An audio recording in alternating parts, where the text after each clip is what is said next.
Cek. Oke. Shalom Bapak Ibu yang dikasih Tuhan. Ya, pagi yang indah ini kita akan memuji menyembah Tuhan, memuliakan nama Tuhan, menang hari kebangkitan Tuhan Yesus. Kala hari Jumat kita memperingati hari Paskah kematian Tuhan Yesus. Sekarang kita akan merayakan hari kebangkitannya Tuhan Yesus. Terima kasih. Kami mengajak Bapak Ibu Saudara yang terkasih untuk bangkit berdiri.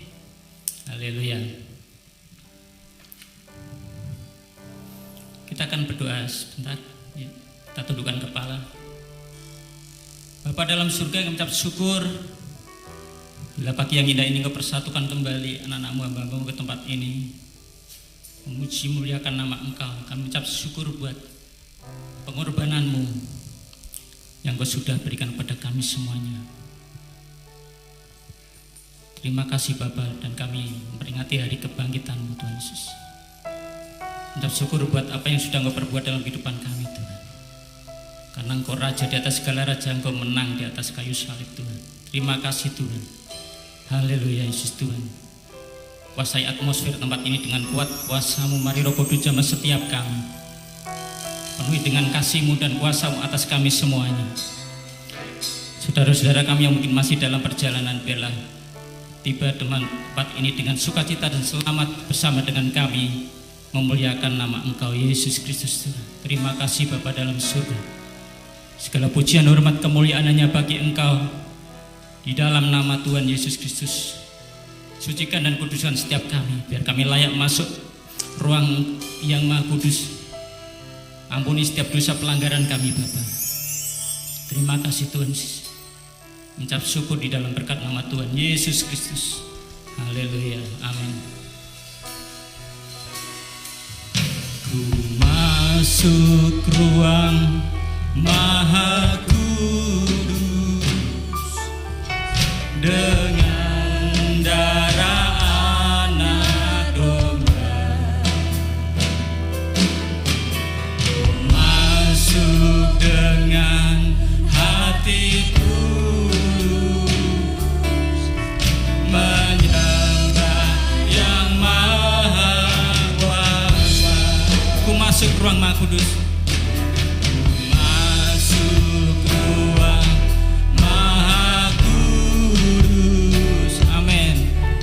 Dengan darah anak domba,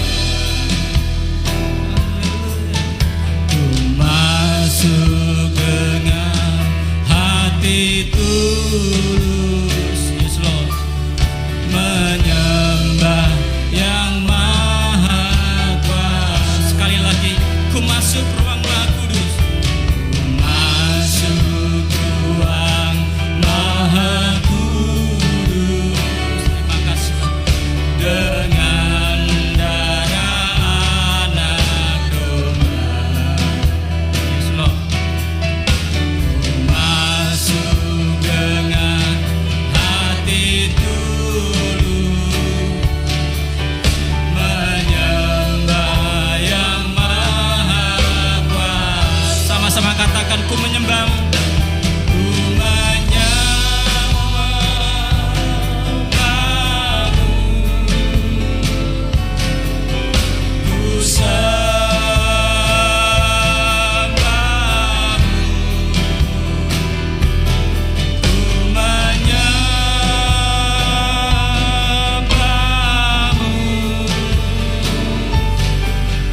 Ku sembahmu.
Ku menyembahmu,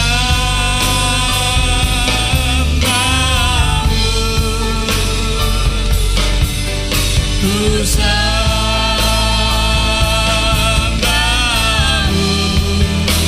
sebab namamu kudus. Oh,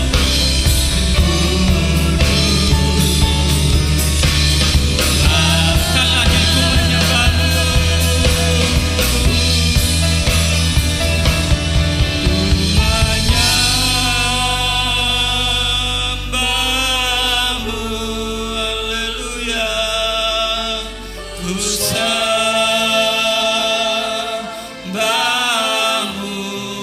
Terima kasih Tuhan Yesus. Ku menyembahmu,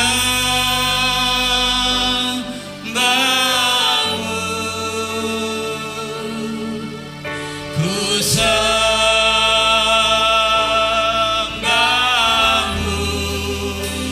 sebab namamu kudus, kudus Tuhan. Haleluya. Oh, sebab namamu kudus, nama di atas segala nama, Yesus Tuhan. Terima kasih Tuhan. Oh, oh,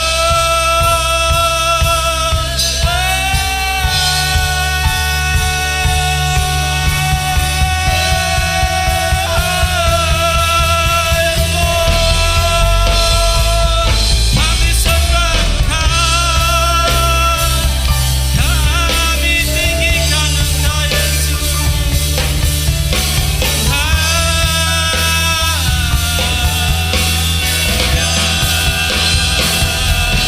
Terima kasih, syukur-syukur kami naikkan. Haleluya. Thank you Lord Jesus. Terima kasih Yesus.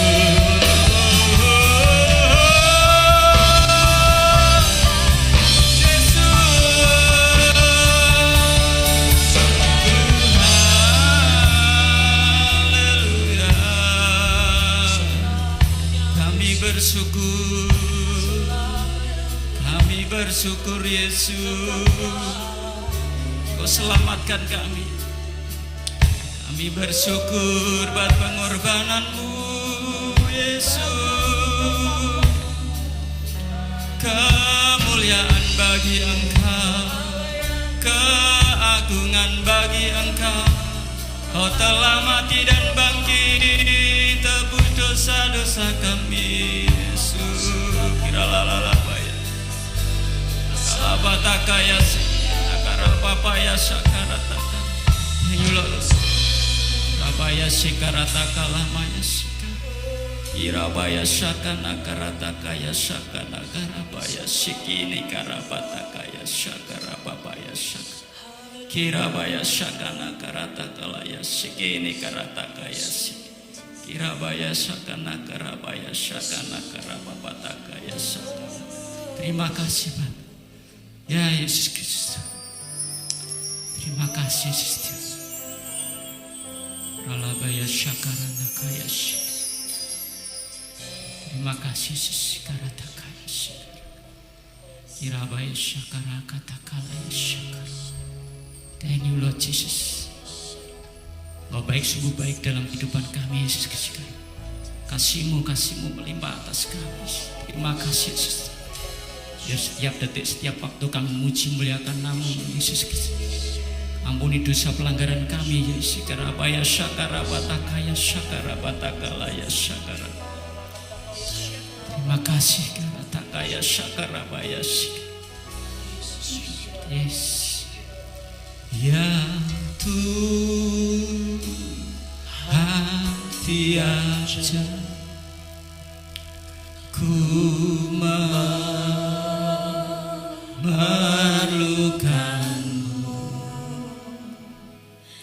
Engkau yang memberi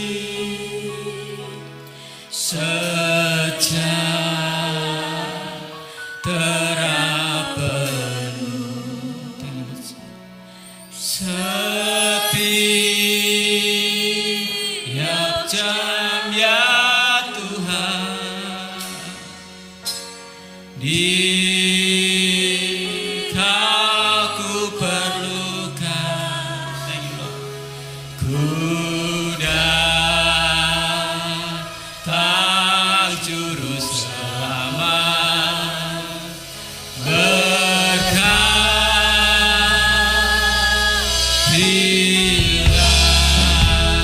Yes, Lord.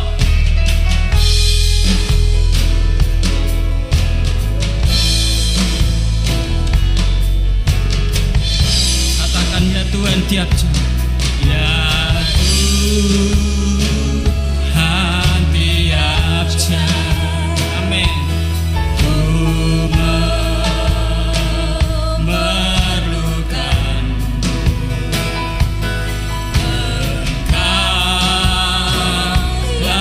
memberi sejahtera penuh. Amin. Setiap jam ya Tuhan, katakan jika ku perlukan, ku datang juru selamat,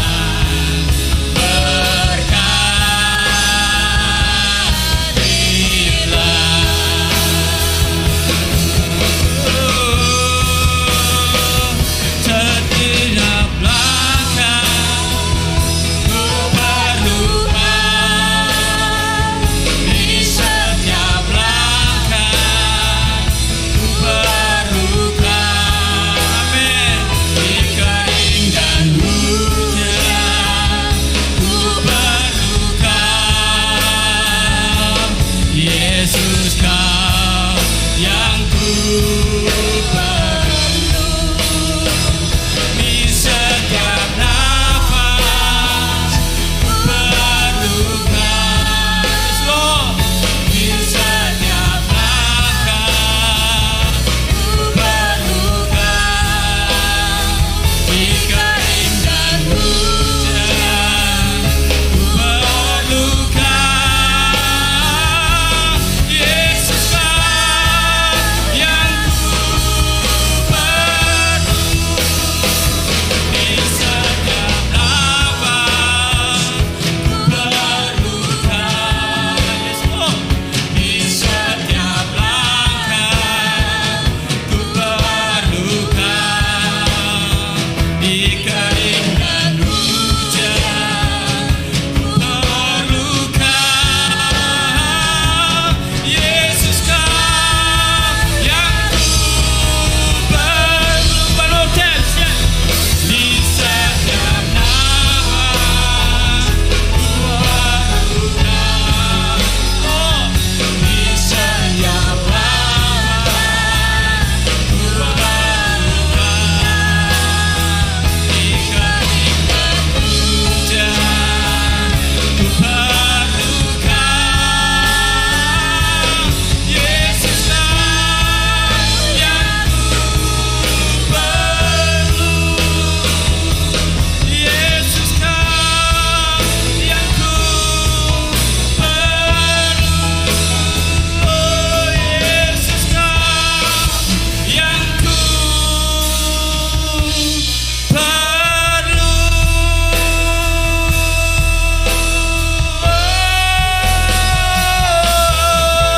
Amin. Sorak-sorai kemuliaan bagi Yesus Kristus, ya Raja di atas segala raja, yang mati dan bangkit atas kita semuanya. Di dalam berkat nama Tuhan Yesus Kristus semua yang diberkati Tuhan katakan amin. Ada sukacita Bapak Ibu? Amin. Kita mau merayakan dari kebangkitan Tuhan. Kita naikkan pujian, rayakan Yesus, rayakan. Amin. Yes.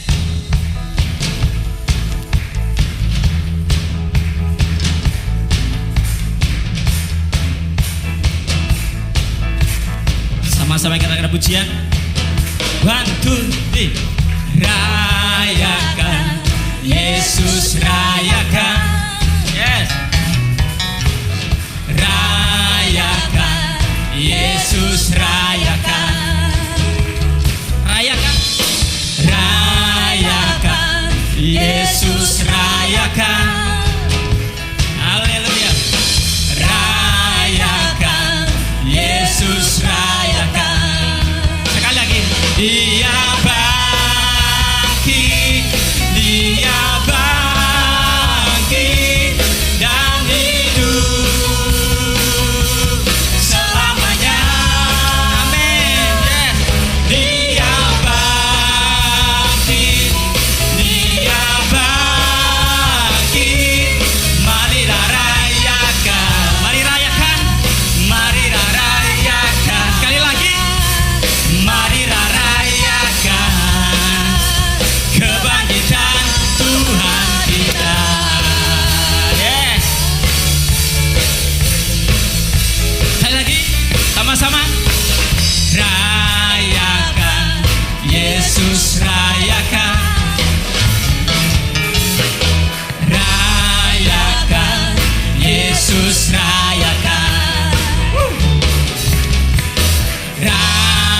sambung pujian untuk kemuliaan Tuhan. Dia Raja dari segala raja. Amin. Haleluya. Yes.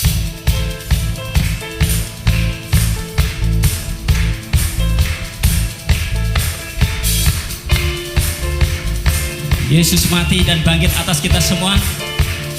Haleluya.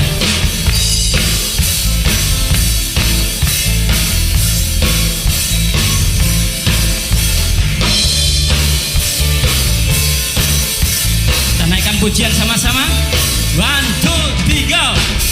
Bersyukurlah kepadanya, bawalah pujian bagi dia, sebab dia raja, oh, dia yang berkuasa.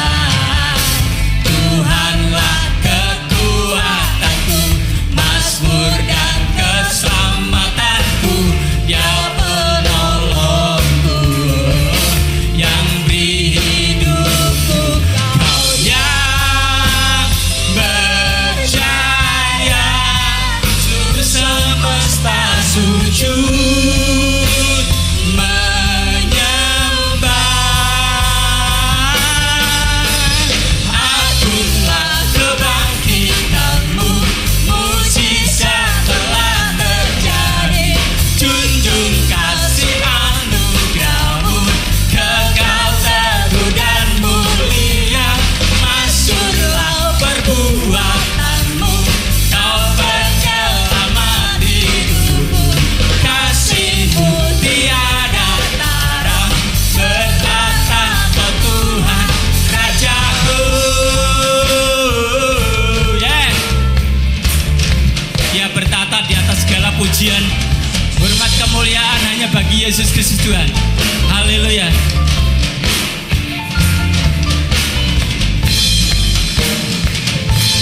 Terima kasih Yesus Kristus Tuhan, kasih-Mu melimpah atas kami. Sama-sama mau kita katakan, yang berjaya, seluruh semesta sujud menyembah. One more sekali. Kau yang berjaya, seluruh semesta sujud menyembah. 1, 2, 3. Agunglah kebangkitanmu, mujizat telah terjadi. Junjung kasih anugerahmu, kekal teguh dan mulia. Masyhurlah perbuatanmu, kau penyelamat hidupku. Kasih-Mu tiada tara, bertata kau Tuhan Rajaku. Haleluya. Yeah. Sama-sama katakan, Tuhan Rajaku. Yes. Haleluya.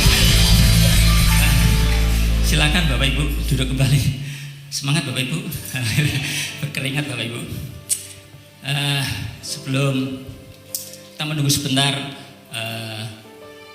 kaum pemudi ya mau mempersembahkan tarian ya. Kami persilakan untuk kaum pemudi ya.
Saat saya masih anak-anak, kedua orang tua dan saya Oke, shalom.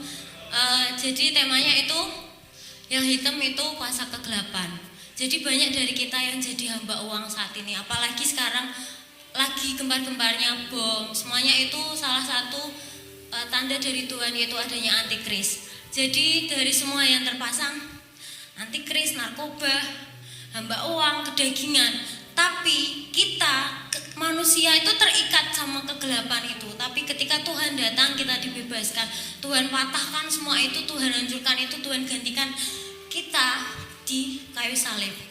Jadi sedikit dari anak tamborin bahwa satu hal yang harus kita tahu,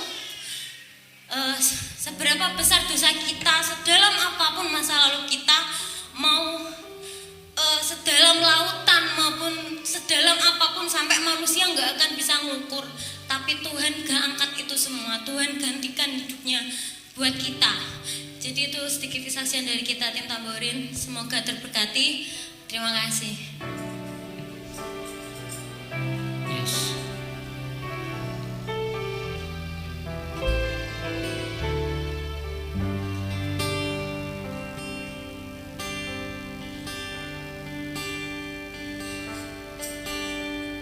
Apapun yang terjadi dalam hidupku ini, tak pernah ku rasakan kasih-Mu Tuhan. Lewat gunung yang tinggi, dalam lembah yang curam, tak pernah ku ragukan janji-Mu Tuhan. Sama-sama katakan, Kau berfirman dan sembuhkanku, Kau bersabda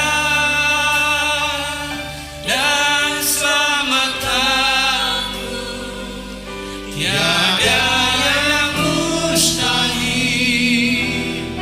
bagiku. Yes, Lord.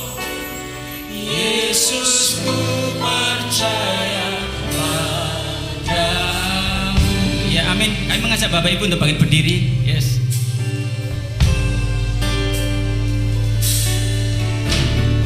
Apapun yang terjadi dalam hidupku ini, tak pernah ku ragukan kasih-Mu Tuhan.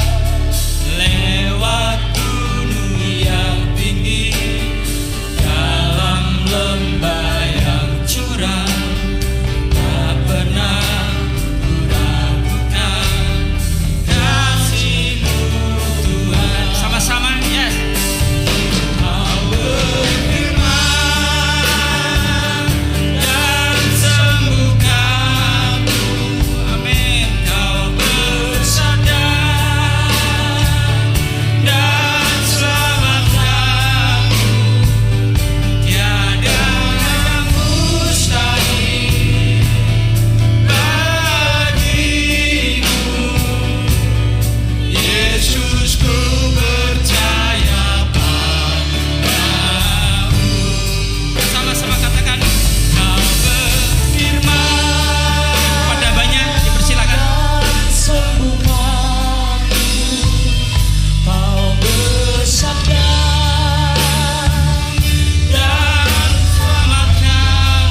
kasih, pada saat ini ya Bapa, kami datang kepadamu. Kami rindu akan firman-Mu, kami rindu akan sabda-Mu. Berfirmanlah Tuhan, kami siap untuk mendengarkan. Kami bersyukur atas waktu, kesempatan di mana kami boleh beribadah. Kami boleh memperingati hari kebangkitan dan juga mengikuti perjamuan kudus. Semuanya hanya oleh karena kasih karunia yang Kau berikan kepada setiap kami hamba-hamba-Mu, umat-Mu, jemaat-Mu. Terima kasih Tuhan, terima kasih. Tuhan Yesus, kami mohon urapan Roh Kudus mengalir di dalam setiap kehidupan kami. Sekarang ini sampai Maranatha, di dalam nama Yesus yang percaya dan diberkati katakan amin. Salam, puji nama Tuhan. Silakan duduk. Bapak Ibu Saudaraku yang terkasih, di dalam nama Yesus kita mengetahui hari Jumat adalah kita memperingati kematian Yesus di atas kayu salib, dan pada saat ini kita memperingati kebangkitan Yesus dari antara orang mati. Saudaraku yang terkasih di dalam nama Tuhan, mari kita buka firman Tuhan yang terambil dari Kisah Para Rasul bab 4. Kisah Para Rasul bab 4 ayat 7 sampai yang ke-10.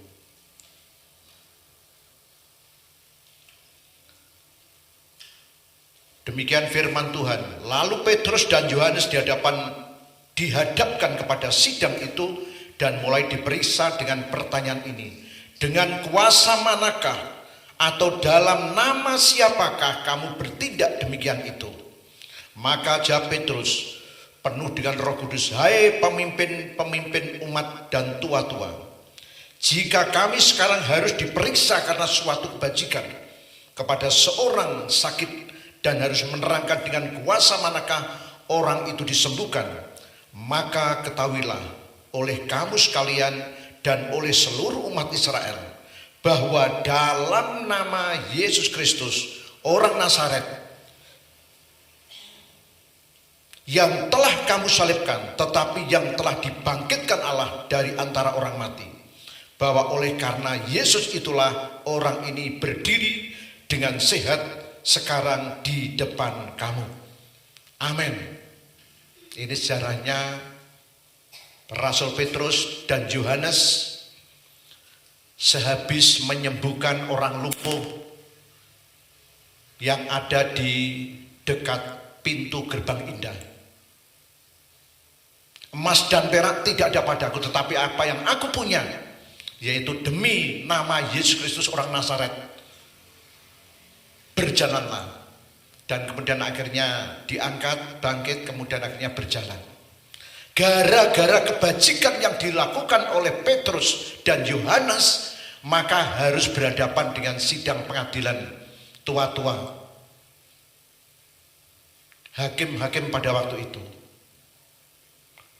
Hakim bertanya, dengan kuasa manakah engkau bertindak demikian? Ataukah dengan nama siapakah? Dijawab, yaitu Yesus orang Nazaret yang telah kamu bunuh, mati di atas kayu salib dan dibangkitkan.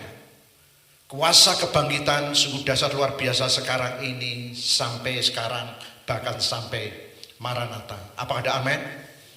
Saudaraku yang terkasih di dalam nama Yesus, walaupun di sana sini ada serangan dan serangan, oh Yesus tidak bangkit, dia itu hanya pada waktu itu semaput, kemudian dia jalan-jalan.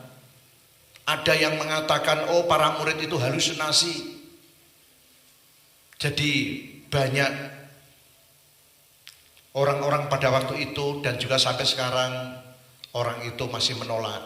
Itu adalah tugas saudara dan saya. Berarti kita tidak boleh untuk enak-enak, tetapi kita harus tetap maju dan maju. Berdoa, berdoa, dan berdoa. Tidak ada cara lain dengan mengandalkan kuasa kebangkitan yang telah nyata. Tema pada saat ini adalah makna kebangkitan Yesus bagi orang percaya. Katakan sama-sama, makna kebangkitan Yesus bagi orang percaya, bagi saudara dan saya, bagi kita semuanya, dan dampaknya di dalam kehidupan kita masing-masing. Yang pertama, makna Yesus bangkit dari kematian adalah membuktikan bahwa Yesus itu adalah berkuasa atas maut. Apa ada amin? Makna Yesus bangkit dari kematian adalah Yesus membuktikan bahwa dia berkuasa atas maut. 1 Korintus 15 ayat 26, di situ dikatakan maknanya adalah maut sudah dibinasakan. Musuh yang terakhir yang dibinasakan adalah maut, kematian. Itu adalah musuh Yesus. Yang dibinasakan adalah kematian, adalah maut. Makna Yesus bangkit dari kematian adalah Yesus membuktikan bahwa dia adalah anak Allah. Kalau kita baca di dalam Roma 1, 3 sampai yang keempat. Roma 1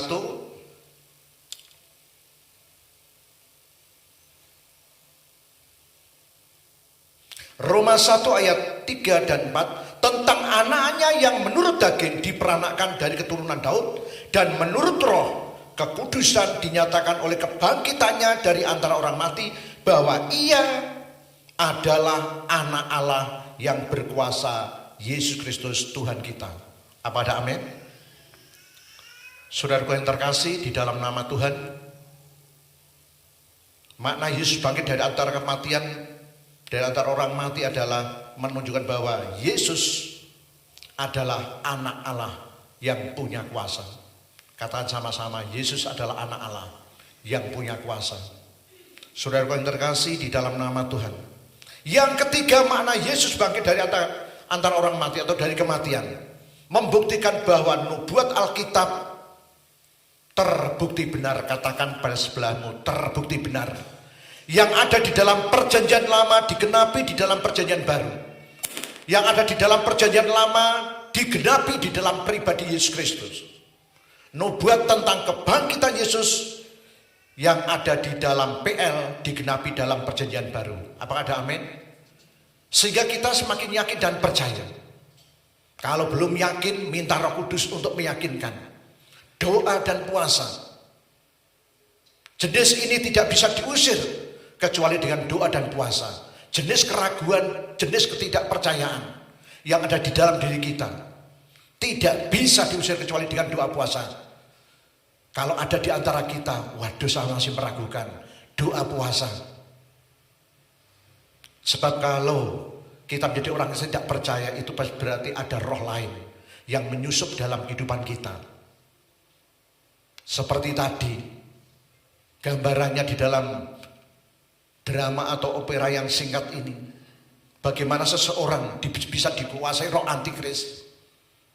Kalau saudara menyalahkan pribadi seseorang yang berbuat yang macam-macam, tiwas kita jengkel.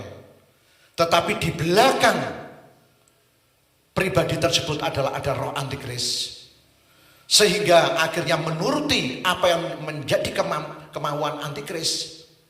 Ada narkoba, ada free sex, ada minum-minuman macam-macam, cinta uang dan lain sebagainya. Itu semuanya karena ada apa? Roh antikris. Nah, kalau itu ada di dalam kehidupan kita, aku tolak, aku batalkan di dalam nama Yesus. Dan kita berdoa bersama-sama dengan sungguh-sungguh, juga tadi yang memerankan. Kita sama-sama berdoa di dalam nama Yesus. Darah Yesus menyucikan segala kekuatan-kekuatan roh antikris, roh-roh narkoba, demikian juga cinta uang, free sex, dan lain sebagainya. Aku tolak, aku batalkan di dalam nama Yesus. Terima kasih Tuhan, terima kasih. Darah Yesus mengkuduskan, darah Yesus membentengi kami semuanya. Kuasa Tuhan bekerja dahsyat luar biasa, kuasa kebangkitan tetap nyata. Hari ini juga yang akan datang di dalam nama Yesus, haleluya, amin. Apakah ada amin? Memang ini adalah tontonan tetapi juga tuntunan.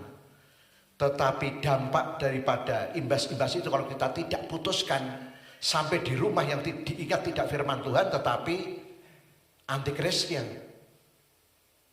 Nah, karena kita bergerak di dalam kegerakan roh, maka setiap tindakan kita, walaupun itu adalah mendidik kita, tetapi dari segi negatifnya yang saudara lihat bisa juga masuk. Oleh sebab itu supaya tidak mengimbas dalam kehidupan kita yang berdampak dalam positif, maka yang negatif itu harus dilepaskan. Apakah ada amin?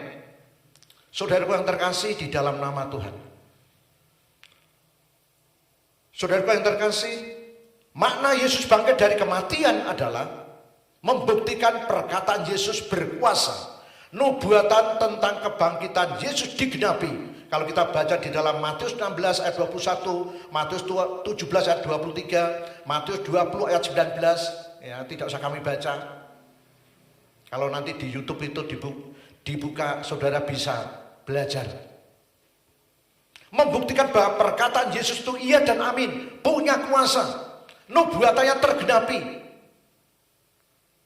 Janji manusia kadangkala bisa terhindari. Janji-janji tinggal janji. Bulan madu hanya mimpi. Kalau di nyanyian kan seperti itu. Tetapi janji Tuhan membuat bulan madu kita dengan Tuhan semakin indah, dasar luar biasa. Amin. Artinya ada keakraban, keharmonisan dengan Tuhan. Saudara yang terkasih di dalam nama Tuhan. Jadi kuasa kebangkitan itu dibuktikan bahwa perkataan Yesus itu iya dan amin, punya kuasa. Nubuatan tentang kebangkitan itu digenapi. Coba kita baca di dalam Matius 20 ayat 19 ya. Matius 20 ayat yang ke-19.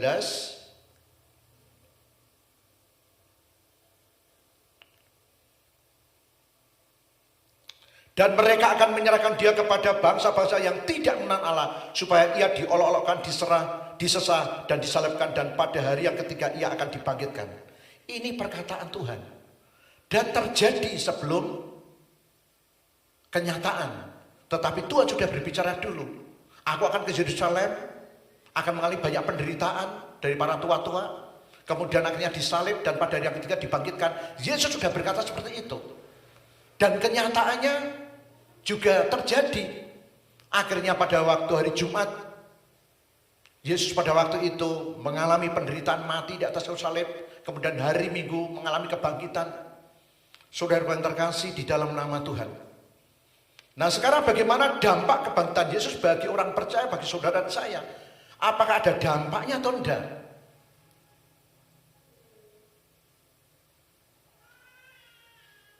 Kadangkala dampak kebangkitan Yesus rasanya tidak ada dampaknya.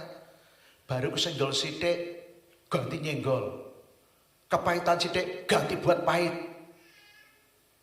Ojo nganti ketemu. Dadio godong aku mau nyuwek, dadio banyu aku mau nyiduk. Godong ini perlu sekali wadah. Bisa untuk apa saja.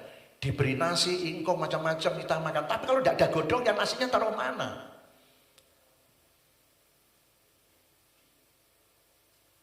Mengapa banyak orang kelaparan?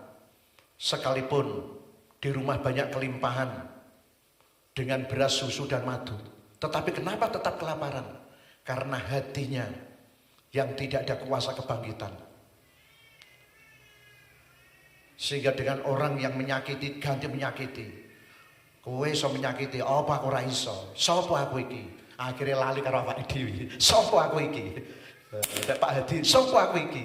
Pak Hadi dia akan lupa, aku iki yo baik. Henok kan gitu. Saudara yang terkasih di dalam nama Tuhan. Bagaimana dampak kuasa kebangkitan Yesus bagi orang percaya, bagi saudara dan saya? Yang pertama adalah maut telah dikalahkan oleh Tuhan Yesus. Maut tidak berkuasa lagi atas hidup saudara dan saya. Sekalipun secara jasmania kita bisa mati dan memang harus mati. Sebab kematian menurut filsafat itu adalah pintu masuk menuju kepada kekekalan. Memang betul secara rohani, kalau Yesus tidak mati, tidak mengalami kemuliaan. Biji kalau tidak ditanam, tidak akan bisa bertumbuh dan menghasilkan jagung yang banyak. Coba saja biji satu disimpan di rumah, di lemari. Apakah bisa bertumbuh? Tetapi kalau dimatikan, dimasukkan dalam tanah, pasti nanti akan bertumbuh dan kemudian keluar seuntai jagung yang isinya juga banyak. Dan nanti kalau ditanam lagi, semakin banyak lagi. Oleh sebab itu kematian adalah pintu di mana masuk di dalam kekekalan. Persiapkan diri kita setiap hari, setiap saat, setiap waktu adalah harus mati dan mati bersama Tuhan. Kematian saat kita hidup. Dying while living. Pada saat kita mati, kita pun hidup. Kematian saat kita mengalami kehidupan. Itu artinya apa? Kalau di dalam Katolik ya Sabtu Sunyi. Sebab Yesus turun ke teleng pali menganing pati, turun ke dalam kerajaan maut. Itu membuka dalam kehidupan kita untuk mengalami kesunyian. Tapi kesunyian yang bermakna adalah kita terus dekat dengan Tuhan, dekat dengan Tuhan. Sehingga kesunyian tetap dibutuhkan. Sidem permanem, keheningan itu dibutuhkan. Keheningan yang sangat-sangat bermakna dalam kehidupan kita harus kita lalui. Nah, di dalam gelombang otak ini ada 1 sampai 4 Hz. Itu artinya di situ keheningan yang total. Tetapi masih hidup. Yang namanya gelombang delta. Di dalam alam pikiran kita, kalau kita masuk di situ, kita hening. Dan kalau kita meditasi, kita berdoa, itu akan nyaman. Akan nyaman. Saudaraku yang terkasih di dalam nama Tuhan. Maut telah dikalahkan oleh Tuhan. Maut tidak berkuasa lagi. Sehingga orang percaya yang mati bukan masuk ke dalam kerajaan maut, tetapi masuk ke dalam kerajaan kekekalan bersama dengan Tuhan Yesus. Apakah ada amin? Sehingga kita sebagai orang percaya, sebagai orang Kristen harus yakin dan percaya bahwa Yesus telah mengalahkan maut. Tubuh jasmania kita bisa menjadi lebu karena memang asalnya dari debu. Tapi tubuh rohania kita, roh kita, jiwa kita, karena kuasa kebangkitan kita bersama dengan Tuhan. Amin. Sehingga kehidupan kita setiap hari, setiap saat, setiap waktu mempersiapkan diri kita untuk apa? Untuk mati. Ya. Mati bersama Tuhan. Artinya apa? Membuang segala roh narkoba, free sex, kemudian cinta uang, seperti tadi roh-roh antikris. Itu yang harus dimatikan dan dimatikan setiap hari, setiap waktu. Sehingga kita bisa mengalami kemuliaan Tuhan. Karena berbahagialah orang yang suci hatinya, karena mereka akan melihat Allah.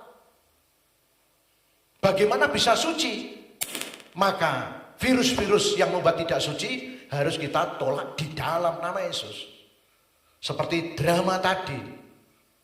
Bagaimana kalau orang sudah terlibat dengan kekuatan-kekuatan kuasa kegelapan. Kuasa-kuasa yang menuju kepada maut. Tetapi Tuhan Yesus yang digambarkan oleh Mbak Ribka. Memakai pakaian yang putih, bersih. Kemudian akhirnya menolong seseorang yang terkena. Dan akhirnya mengalami pertobatan, hidup di dalam Tuhan. Amin. Gambarannya seperti itu. Bagaimana dengan kondisi hati kita masing-masing? Musuh yang terakhir yang dibinasakan adalah maut. Katakan sama-sama, maut. Ya. Kalau orang Jawa ya namanya apa? Ya. Tapi kalau dalam bahasa Indonesia adalah maut. Sehingga orang percaya yang mati di dalam Tuhan tidak menuju kebinasaan, tetapi dalam kehidupan yang kekal. Oleh sebab itu di dalam kehidupan kita sehari-hari, setiap hari, setiap waktu kita masuk dalam keheningan, berdoa dan berdoa, masuk di dalam keheningan. Oleh sebab itu seorang hamba Tuhan yang ada di Jakarta, dalam perkuliahan dia ambil doktor juga, dalam ambil PhD. Saya dulu adalah ahli hukum.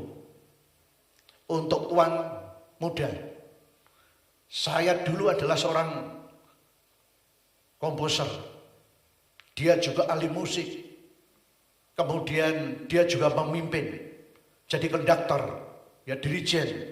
Luar biasa. Untuk mencari uang tidak sulit. Tetapi apakah saya hidup hanya seperti ini, dan seperti ini? Akhirnya dia memutuskan untuk masuk dalam keheningan. Meninggalkan itu semuanya, masuk di dalam kehidupan. Sekalipun dia ahli hukum yang mengasihi Tuhan. Dia pemain musik, kemudian ahli di dalam bidangnya itu masalah permusikan, musiknya adalah untuk kemuliaan nama Tuhan. Jadi dirubah. Saya harus masuk ke heningan karena hidup ini sementara.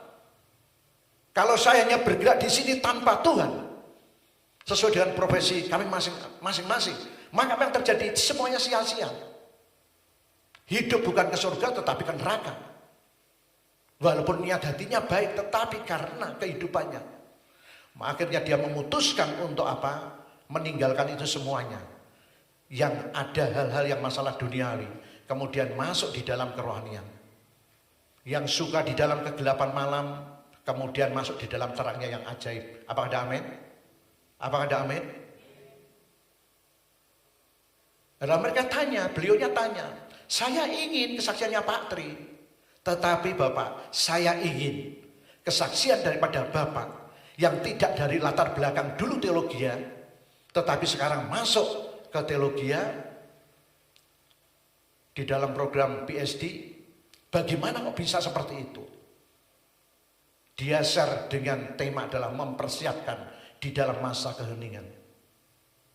Sebab seberapa tinggi pencapaian kita, kalau kita tidak masuk di dalam keheningan, maka apa yang terjadi? Semuanya akan menjadi sia-sia. Pangkat, derajat, kedudukan, gelar, semuanya akan ditinggalkan pada waktu dipanggil oleh Tuhan.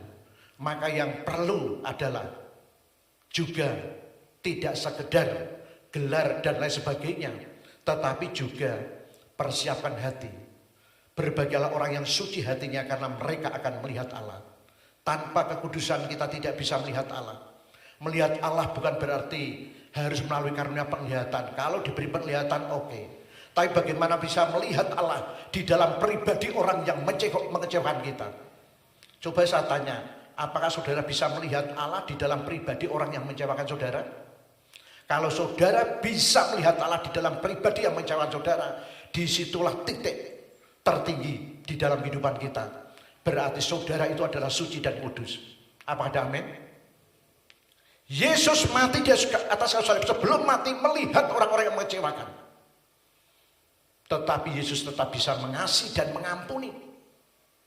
Karena di dalam pribadi mereka sebetulnya ada pribadi yang perlu dibukakan. Ya pribadi Allah, sebab setiap manusia diciptakan oleh Allah. Punya sinar kemuliaan Allah. Cuma tertutupi oleh karena jiwa. Tertutupi oleh karena pemikiran. Yang ambisi ini dan itu, dan akhirnya apa yang terjadi?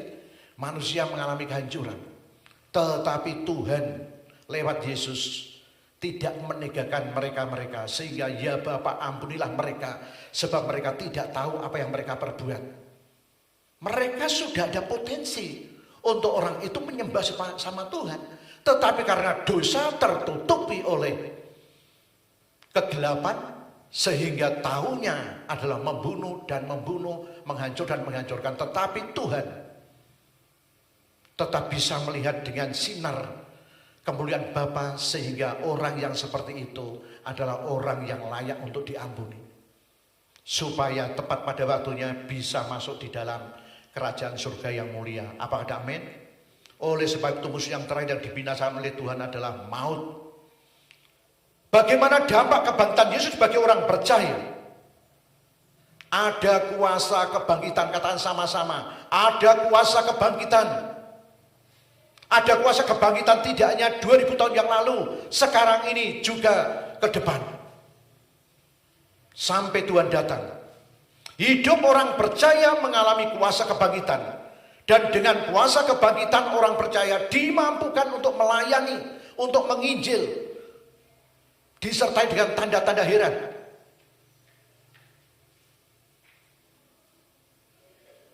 Jadi kalau kuasa kebangkitan itu ada di dalam hidup kita, kita ada passion, ada semangat untuk melayani. Ada semangat untuk menginjil, ada semangat untuk berdoa dan berdoa. Sehingga iman kita menjadi muncul. Sebab kuncinya, apapun karunianya adalah iman.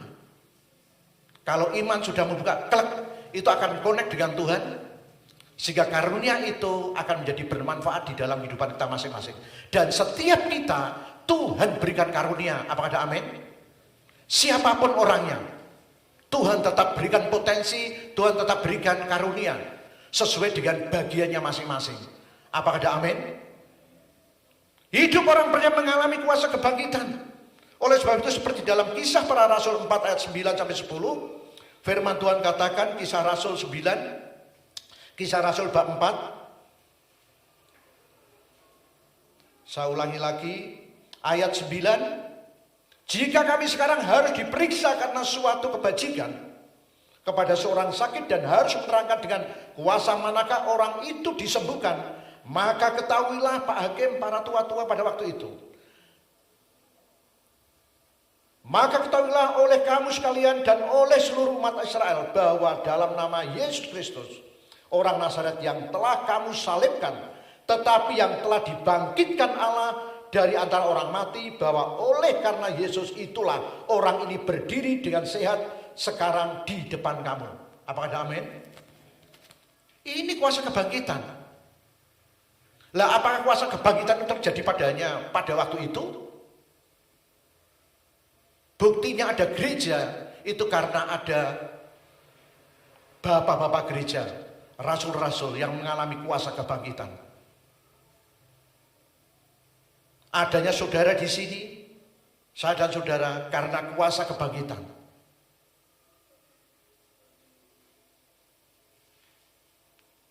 Jadi Petrus dan Yohanes menyembuhkan orang sakit, dan orang sakit itu sembuh gara-gara kebajikan yang dilakukan oleh Petrus dan Yohanes harus berhadapan dengan pengadilan. Tetapi akhirnya pengadilan membebaskan karena tidak ditemukan kesalahan. Yang penting Pak Hakim mengatakan gini, wes ojo woro-woro embek nama itu.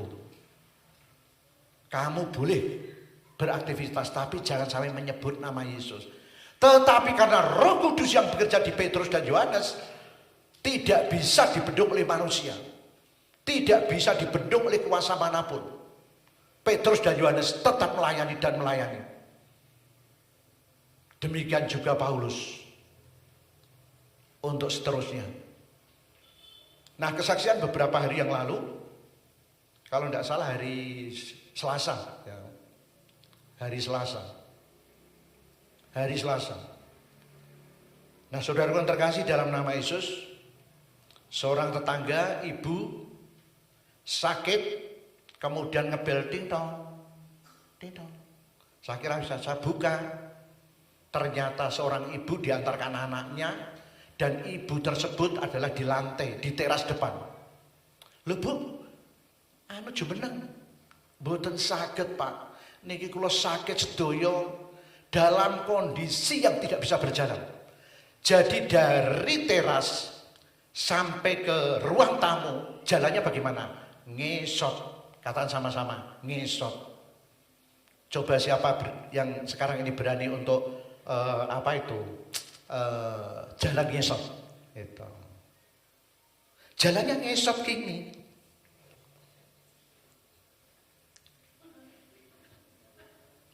Itu namanya dalam bahasa Jermannya ngesot kan gitu. Ngesot. Tetangga melihat yang sebelah. Anaknya melihat. Orang-orang yang di depan rumah melihat dalam kondisi ngesot. Lah kalau itu diukurkan 3 meter, kemudian ke sini 3 meter, 6 meter. Wong teras itu sekitar 3 meter. Masuk ke sana 3 meter, ngesot. Lah Bu, kula junjung pripun? Mboten saged, saged sedaya niki. Dalam kondisi yang lumpuh.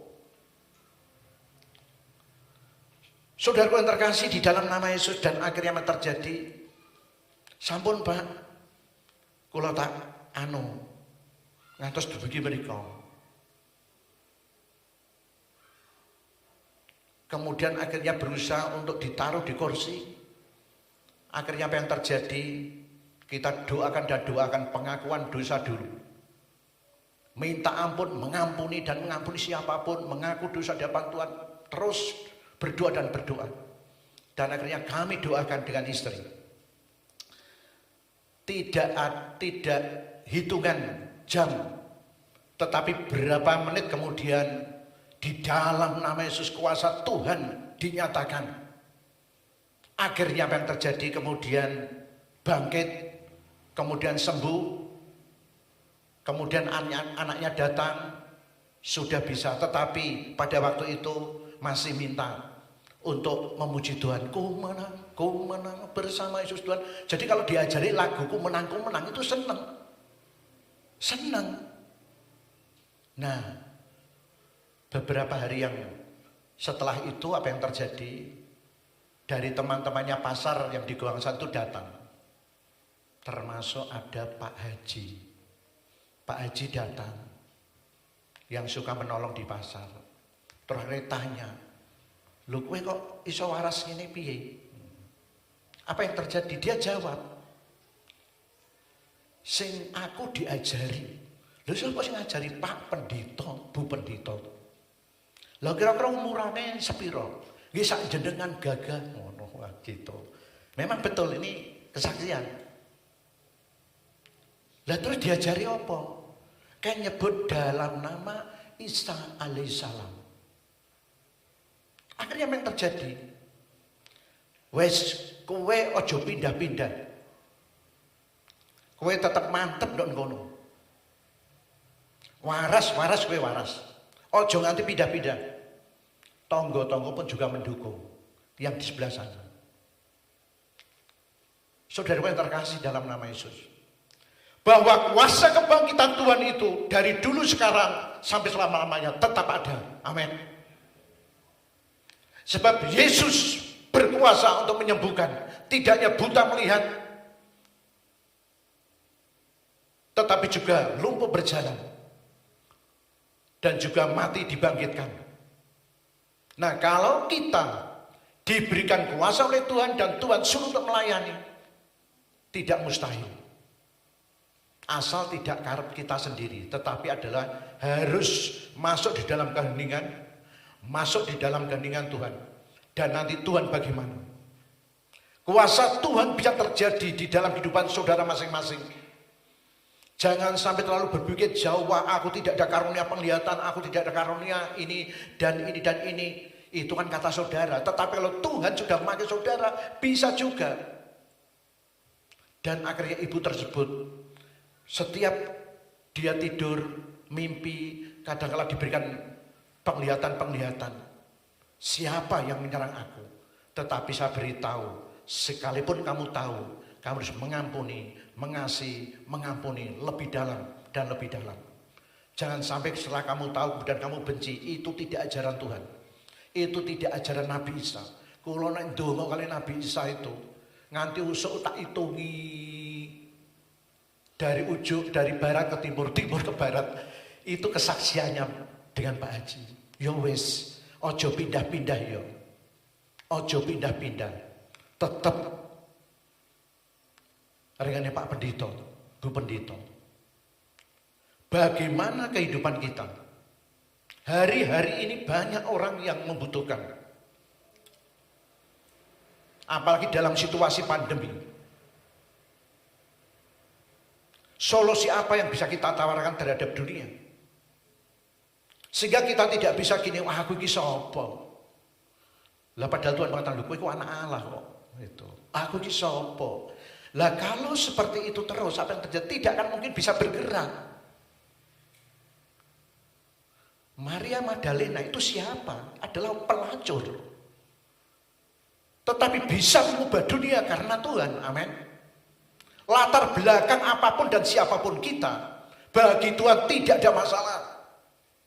Yang ada masalah kalau orang itu kecil hati, rendah diri, kecemasan, ketakutan, ketidakpercayaan, itu masalahnya. Tapi kuasa Tuhan itu tetap nyata, dasar dan luar biasa. Dan akhirnya pulang mereka pun juga melihat itu.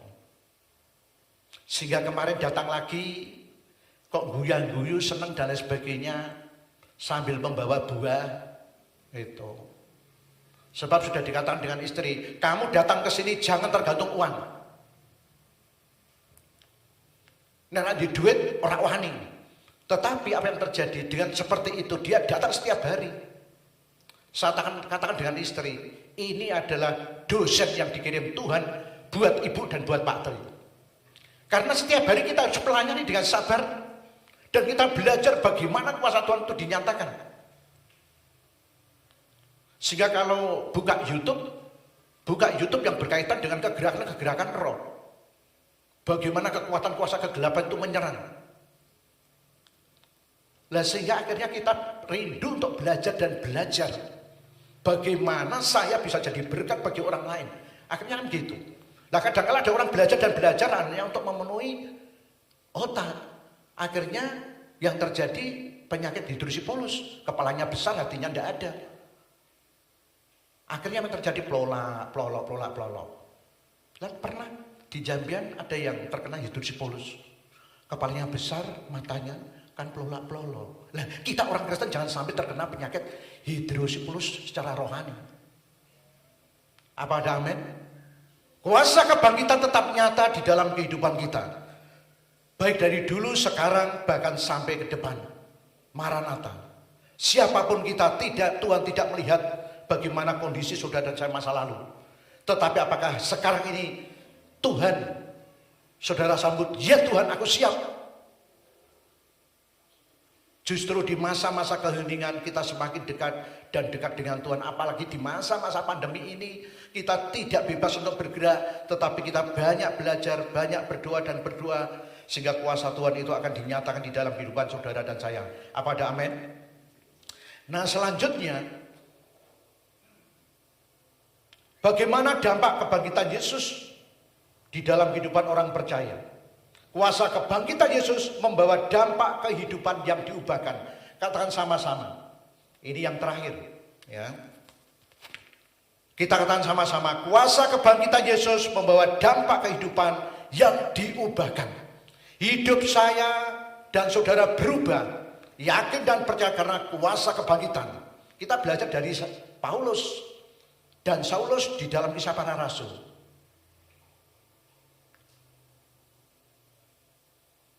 Bagaimana Saulus jadi Paulus? Saulus itu maknanya ya sombong, tinggi hati. Kemauannya harus dituruti. Itu adalah model Saulus. Kemauannya untuk membunuh, ya membunuh. Menghancurkan gereja-gereja, menghancurkan orang-orang Kristen, menghancurkan. Minta surat dari ahli agama, bait Allah. Berikan aku kuasa untuk menghancurkan gereja Tuhan. Berikan aku kuasa untuk membunuh orang-orang Kristen. Berikan kuasa aku. Ini dengan dasar yang resmi dari ahli agama. Dan Saulus pada waktu semangat untuk menghancurkan. Sehingga akhirnya ketemu Yesus. Saulus, siapakah engkau Tuhan? Aku adalah yang kau aniaya. Jadi menganiaya, murid-murid menganiayai kebutaan. Dan akhirnya setelah itu masuk dalam keheningan 13 tahun kurang lebih. Kemudian akhirnya baru bergerak untuk melayani dan melayani. Yang dulunya hidupnya tinggi hati menjadi rendah hati. Itu Saulus dari Paulus. Bukan Saulus putranya Pak Jamiri. Ya. Saulus di dalam Kisah Para Rasul. Sebelum Paulus itu jadi Saulus dulu. Paulus artinya rendah hati, lembut. Hidup yang keras jadi lembut. Hidup yang marah-marah, suka mengutuki, jadi memberkati. Itulah Saulus jadi Paulus. Tetapi kalau sudah ada namanya misalnya sesuai dengan akte Saulus, ya tidak usah diganti. Loh, yang tak ganti tidak perlu. Tinggal didoakan. Iya. Sehingga roh Paulus itu, roh kudus itu ada di dalam kehidupan kita. Apa ada amin? Hidup yang menghancurkan kehidupan orang Kristen diubahkan membangun kehidupan gereja Tuhan. Saulus jadi Paulus. Hidup yang setiap hari suka, yaitu menghancurkan, membunuh, menabur pengharapan kehidupan dengan memberitakan Injil. Itulah Paulus. Hidup yang dulu menuruti hukum diubahkan menuruti perintah berdasarkan kasih karunia. Di dalam kehidupan Paulus pada waktu itu, hukum itu ditegakkan, syariat ditegakkan, tetapi tidak ada nafas kasihnya, maka terjadinya pembunuhan. Tetapi setelah Saulus diubah hidupnya jadi Paulus, apa yang terjadi? Menuruti hukum, jadi Taurat yang ada di dalam hidupnya diubah dengan kasih karunia. Sehingga kehidupannya bermanfaat dan berbuah lebat. Bahkan kalau saudara belajar di Kisah Para Rasul, bagaimana Saulus jadi Paulus. Hidup yang dulunya tidak mau belajar, hidupnya menolak Yesus, menjadi seorang pribadi yang belajar kepada Yesus, haus dan lapar akan kebenaran. Inilah Saulus jadi Paulus. Kalau ada Saulus-Saulus di dalam hidup kita, bertobat datang pada Yesus, biar diubah oleh Tuhan jadi Paulus yang punya semangat.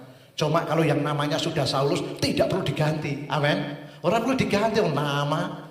Tetapi yang penting kan nama itu sudah diurapi dengan Roh Kudus, dan akhirnya pribadinya menjadi pribadi yang bermakna, berguna. Hidup yang tidak mau belajar jadi mau belajar pada Yesus. Orang yang tidak mau belajar dan belajar adalah orang yang akhirnya tidak memiliki potensi. Kalau orang tidak memiliki potensi, akhirnya apa yang terjadi? Tidak bisa memberikan solusi. Lah kalau orang itu tidak bisa memberi solusi, ya akhirnya impotensi. Ya. Kalau orang itu impoten, tidak punya kekuatan, ya tidak bisa memberikan. Tetapi kalau orang mau belajar dan belajar sama Yesus, maka Tuhan berikan potensi ilahi, memberikan pengharapan yang baru buat mereka-mereka yang membutuhkan. Kalau orang mau belajar dan belajar, ada potensi ilahi yang kita terima dari Tuhan. Oleh sebab saya katakan, baik dengan diri saya sendiri maupun dengan istri, masa-masa pandemi ini kita disuruh oleh Tuhan belajar dan terus belajar. Belajar dan belajar. Dan kemudian dikirim pasien model seperti itu. Ya, itu adalah anugerah Tuhan. Sekalipun tidak bisa memberikan sesuatu yang menurut ukuran dunia itu berharga, tetapi dirinya datang pada Yesus itu adalah persembahan yang berharga bagi Tuhan. Apa ada amin? Dan itulah yang harus dilayani. Kalau kamu melayani seorang yang paling hina dari antara kamu, berarti melayani untuk Tuhan. Amin. Masa pandemi adalah masa yang indah bagi saya. Kalau saudara belum menemukan yang indah, perlu masuk dalam keheningan, datang pada Tuhan. Sehingga kehidupan kita akan semakin menikmati bagaimana masa-masa yang sulit ini. Tapi bersama Tuhan, kita akan mengalami keindahan-keindahan bersama dengan Tuhan. Orang yang belajar, kita semakin menerima potensi dari Tuhan. Menerima potensi dari Tuhan yang indah luar biasa. Kalau kita ada potensi, kita bisa memberikan solusi kepada tetangga yang membutuhkan. Lah kalau kita bisa memberikan solusi, maka seterusnya ya bisa berpartisipasi aktif untuk tetangga. Sehingga orang ini mulai menghitung, ini disembuhkan, ini disembuhkan, ini disembuhkan. Cuma jenengan niki lho sing berani untuk bersaksi di depan Pak Haji. Berani bersaksi di tangga-tangga. Oleh sebab itu kita sebagai anak-anak Tuhan, belajarlah dan belajarlah. Apakah melalui dunia informal atau formal, atau belajar di tetangga, belajar dari pasien dan lain sebagainya, maka kita akan banyak menerima pengalaman-pengalaman dan kita akan diberikan potensi dari Tuhan sehingga kita bisa memberikan solusi dan bisa berpartisipasi secara aktif. Demikian juga di dalam kehidupan gereja Tuhan. Kalau kita menikmati kuasa kebangkitan, kita yakini, maka hidup saudara dan saya, siapapun saudara dan saya, latar belakangnya, pendidikan, kalau kita mau belajar sama Tuhan Yesus, belajar kalau saya dari pasien-pasien juga, dari mereka-mereka yang melayani, itu adalah suatu berkat yang luar biasa. Sehingga ada kasus-kasus masalah ini dan lain sebagainya, saya bisa menerima, oh seperti ini. Oh seperti ini, sehingga akhirnya kita bisa memberikan solusi. Lah kalau kurang jelas masalah ini, ya pada bidangnya masing-masing kita tunjukkan. Kami yakin dan percaya kalau kehidupan kita sebagai anak-anak Tuhan, sebagai orang percaya, mau belajar sama Yesus bahwa kuasa kebangkitannya itu sungguh dasar dan luar biasa. Dan kalau kita imani, kita praktekkan, kita ada belas kasihan, maka apa yang terjadi?